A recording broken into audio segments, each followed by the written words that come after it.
Assalamualaikum. Selamat pagi cikgu. Selamat pagi. Saya Adif dari kru TVPSS ingin menemu boleh cikgu? Boleh, insyaAllah.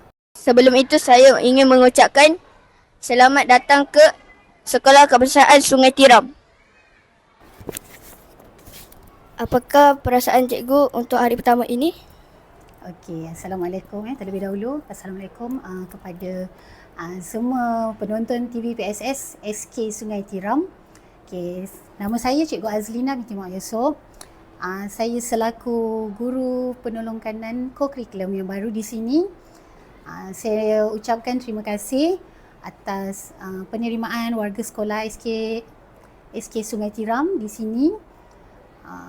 Perasaan saya rasa teruja untuk mengenali warga sekolah SK Sungai Tiram dan harapan saya berharap semua pelajar dapat melibatkan diri dalam bidang co-curriculum, seterusnya mencapai kecemerlangan, malah dapat